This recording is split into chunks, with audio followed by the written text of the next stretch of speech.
This is the 20-Minute VC and Founders Friday with your host, Harry Stebbings. You can add me on Snapchat at hstebbings with 2 Bs to suggest questions and guests for future episodes. It would be fantastic to see you there. But to the show today, and when we interview founders, we normally have exited or very late-stage founders. But what about those at the real grassroots, really living it and shaking the world of early stage at seed? Those that have just raised seed rounds and have the lessons from them. Well, today, I'm delighted to be joined by one of those very special founders in the form of Jenna Brown, founder and CEO at Shipamax, a data-driven communications platform for brokers and operators. They recently raised their seed round from the likes of FF Angel, YCombinator, Cherubic Ventures, and top angels including Lee Linden and my personal favourite Andy Rankin. Prior to Shipamax, Jenna was head of global expansion at Go Cardless, one of London's leading fintech players, and before that was herself a trader at RWE Trading. I'd also like to say a huge thanks to the one and only Andy Rankin for the intro to Jenna today, without which this episode would not have been possible. But before we dive into the show today, I want to tell you about WePay. WePay helps online platforms increase revenue through integrated payments processing. Constant Contact, Equid, and GoFundMe use WePay. Why? Because WePay uniquely helps platforms offer ROI positive integrated payments to their users within their UX and without taking on fraud and regulatory exposure. Others make you trade off between UX friction or fraud. Not WePay. WePay also offers award-winning support and can even work with your team through Slack or Zendesk. Get the payments revenue you want without getting bogged down every time a user has a payments question. But don't trust me. Visit wepay.com/Harry. Oh yes, I have my own URL for a video case study on how Equid grew its revenue while better serving customers with WePay. That's wepay.com/Harry. You'll also be made eligible for a year of free premium support on wepay.com/Harry. And how could we forget Pipedrive? Something we use here every day at the 20-Minute VC to manage the pipeline for guests. Pipedrive is the sales CRM and pipeline management software to use, with the primary view being the pipeline, a clear visual interface that prompts you to take action, remain organized, and stay in control of a complex sales process. This is why sales pros and deal makers love it. My words, not Pipedrive's. But it easily lets you find the stats you need, and even better, it's fully customizable. And if you're like me and don't like paying for products upfront without knowing how good they are, this is for you, as you can sign up for free on pipedrive.com. It really is a must. But enough from me, so I'm delighted to welcome Jenna Brown, founder and CEO at Shipamax. 3, 2, 1, 0. You have now arrived at your destination. Jenna, it's such a pleasure to have you on the show today. A huge thanks to Andy Rankin for the intro, but thank you so much for joining me today, Jenna. No, thank you. I'd love to get started though today by discussing a little bit about you and how you came to found Shipamax and the aha moment for you. Yeah, so Fabian, my co-founder, and I both used to work in the physical commodities trading. And this is where you're moving like huge quantities of non-containerized commodities around the world. So for example, moving 40,000 tons of fertilizer from Kuwait to New Orleans, where you will literally pour these commodities into big holds in a ship when you're booking a full ship. And actually, something I'll just touch on is the difference between this kind of shipping, bulk shipping, and containers. And that's something I get asked a lot. I kind of see that booking a container, and this is where kind of Flexport sits, and Freight Hub, and Haven, and Zenetta, and lots of startups. It's almost like booking a seat on a bus. So there's a set route, a set schedule, and you book that container on that route. Whereas in bulk shipping, you're in more cases than not booking an entire ship, and you literally pour the physical commodities or pump them into the tanks or the holds. So there's no containers on board, which means there's no routing, and the price is determined by supply and demand at that point in time, at that place in time. Typically a very different set of people, both supply, demand, and the middlemen from the container space. I'd love to hear kind of how that realization then transitioned to you breaking away from that world and being a startup founder with Shipamax. Yeah, sure. So we've kind of seen that booking a ship is very inefficient. This is highly complex to book a ship and involves many manual steps. When we initially started, we wanted to be an online brokerage, but the aha moment for us came in the early days when we were doing manual hacks to broker a deal.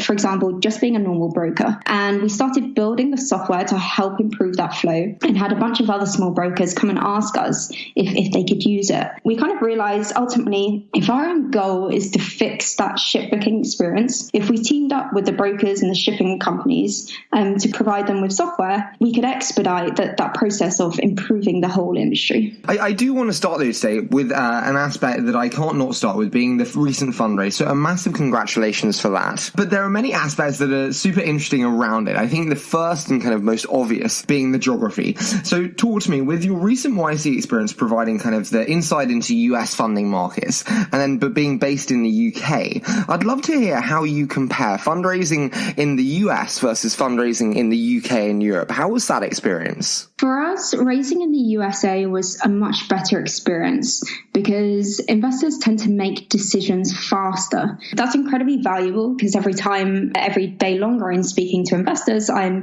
have less time to speak to the people I care about, which is the customers. I think there's one single reason for that, and it's just because it's a more liquid market. There are more buyers and there are more sellers, and by definition, liquid markets execute faster. I'm intrigued. In terms of fast, what is fast? Can be a 30-minute phone call and ready to sign. I'm also intrigued though, being a UK founder raising money from US funds, how was that process considering that you're remaining based in the UK? Value investors do have a preference for founders to be based in the Valley. For our industry, this didn't make sense. We were just honest and open about that. I'd say it did rule us out for a few people, but the vast majority will make that decision based on the fundamentals of the opportunity. You also said before that raising funds as a female founder was also harder. So, something I'm sure that many of our listeners aren't surprised by. However, how did this play out for you? Are there any kind of use cases or typical questions which kind of really illustrate this? I think there's two things I notice raising as a female founder. First is the obvious sexism. The who will be CEO when you get married and have babies. The have you thought about dressing in a certain way for investor meetings? And those things are annoying, but they're easy to deal with because it's obvious. And I'd say the more difficult thing for me was the non-obvious comments. So let me try and explain this a little bit. Have you ever seen that Dove commercial, Like a Girl? Yes, I have. Yeah. Sorry. Not too long ago, actually.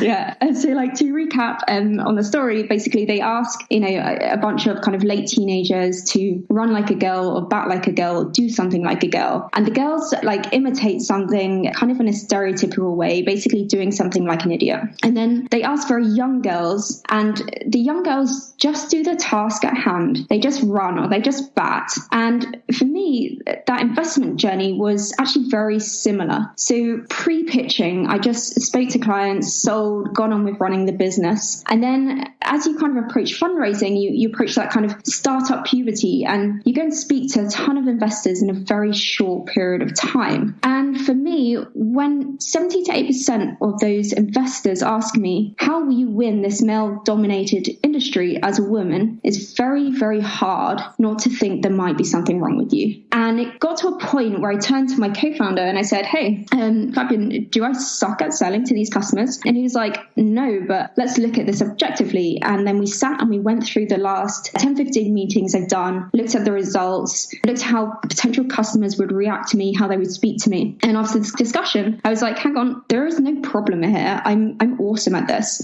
And why would I let someone who meets me for 30 minutes question that on the basis of my gender? And I'd say that's the rhetoric that needs to stop. And that's incredibly damaging. And I'd say on the opposite side of that, a better attitude, and I have had this from one of our current investors, is, hey, I believe you guys could be the next Pram Good. I believe you are the next Tracy Young. And that's an entirely different attitude towards women. Mm-hmm. So in terms of kind of your response to that, how do you respond to that if you're kind of in a meeting or after a meeting and you feel this sort of discrimination against you? What's the kind of right way, do you think, to respond to that? Is it by calling it up front and saying, actually, I feel that's an unfair perspective to take? Or is it by being silently accepting of it for that time? Yeah, I think I'd call it out. I think at the time, I didn't really think about it enough because I just hadn't even thought that was a problem. Looking back, if I were to do that again, I'd try and call that out as quickly as possible. There's also another very interesting element of all fundraising processes, though,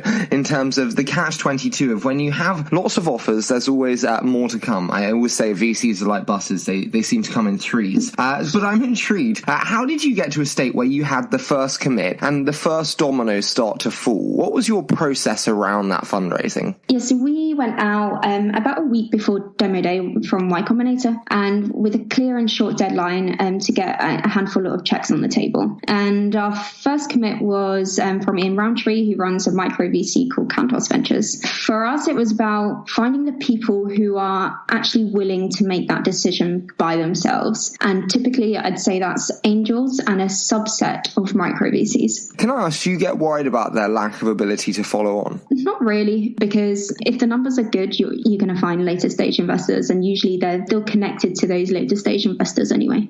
And then with such a phenomenal startup like Shipamax is, I'm sure there's kind of interest from lots of multi-stage funds as well in terms of dipping into the earlier stages for optionality. In terms of getting access to the tier one multi-stage funds, is it a concern in terms of the signaling function of them investing in you at seed if they don't follow on through A and B? Not so much. I'd say that generally we try to avoid the larger funds unless there was a good reason why we thought they would be a fit. And I think my take on this, again, it's the same. Like, if your numbers are not good, you're going to have bigger problems. So it's just not something I'd worry too much about now. Kind of inherent within kind of choosing an investor, though, there's the often troublesome decision for founders over taking operator VC money versus investor VC money. Now, being an investor VC, I would err to your answering on one side, but where did your decision fall on this, and what was the thesis behind this decision? Yeah, so we did take money from both, and I'd say this: we love taking money from ex-founders because typically they're great at practical advice, how to practically hire, practically build a product plan,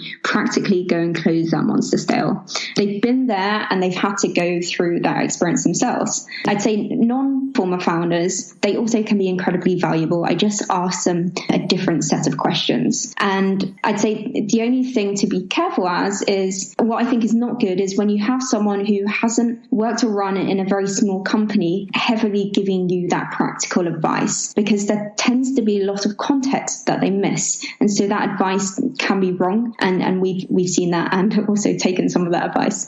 Yeah, no, I do agree with you. I do want to ask you said about the different set of questions there. Do you have any examples of the different set of questions that you might pose to an investor VC as opposed to an operator VC?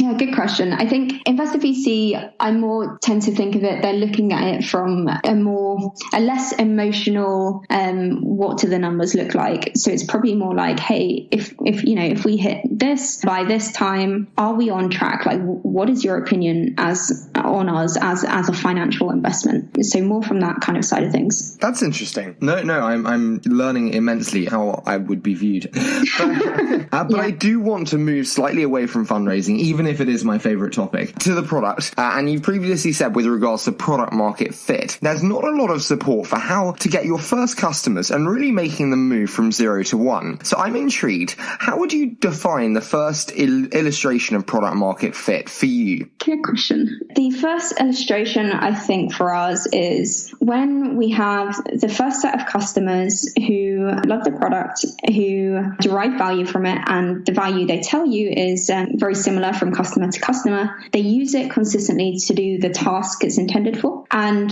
the sales message which you're using is consistently reconciling with future prospects. So you kind of have something that you can actually build that repeatable sales process around. What have been your core learnings then through going through the process recently of making that transition from 0 to 1? And as you said there, not the support that there might be in other segments in terms of getting those first customers. So say, like, one, getting them to use the product as quickly as possible and building it with them where you can. And then there's the kind of more rigor, making sure that as you're going through that process, you're understanding the buttons that you need to push to get to that repeatable sale, including who you would need to sell it to, and get them to explain that value and see if you're getting that kind of consistent explanation between customers. You said building it with them. In terms of kind of that building out journey, is there ever a challenge in terms of too much customization? And at what point does customization become a burden? run, so to speak, do you think? For us, we've been pretty fortunate in that pretty almost every request we have it consistently across customers. And that's because our kind of workflow, and they're all essentially doing the same job. So that hasn't been too much of a problem for us. I mean, I'd say there has been cases where someone would say, will you build a full-blown email client? And we had to think and say, actually, does more than one people want that? And how much work is it? And then let's just kind of rule it out of scope. So yeah, I definitely stay away from too much customization. It makes sense. But from speaking to many SaaS founders, I always hear from them, the important thing in making the move from 0 to 1 is that you get your customers to pay for the product from day one. Mm-hmm. I know this maybe isn't something you agree with. So talk to me about this. Blow this myth out of the water. Why is this? And what's your alternative mindset to this? Yeah, so I would say initially we didn't even mention paying. There's only a set amount of time you should do this for, but I knew we had a set list of items we wanted to understand, and we wanted to remove all friction in understanding those things. And once we had got those kind of discovery questions answered, then we moved on to a more kind of heavy sales process. And for us, that still didn't look like paid from day one. It was a free pilot with defined goals where they would pay in 30, 60 days, depending on the complexity of that pilot,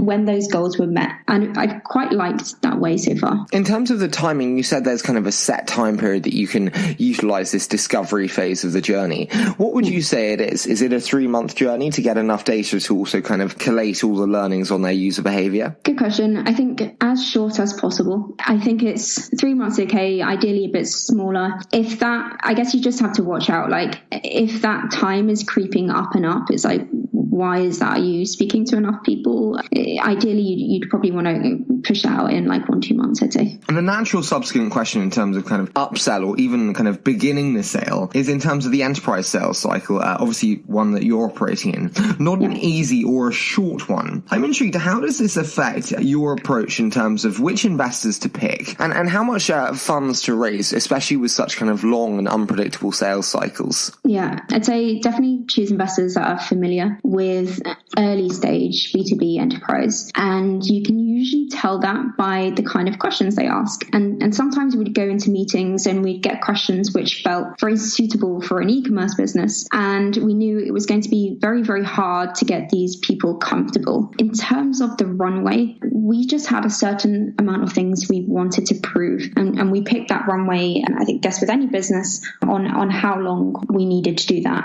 We also took a little bit more just because the demand was there, but wanted to limit it just to balance, dilution and valuation issues. Interesting then. 2 questions to offshoot from that. What were the questions that immediately kind of whetted your appetite in terms of early stage B2B investors that really understood the enterprise sales cycle? I'd really have to think back on this. I've kind of tried to forget all these investor meetings. Trust me, I don't expect them to be imprinted on your memory. It's not a career highlight for sure.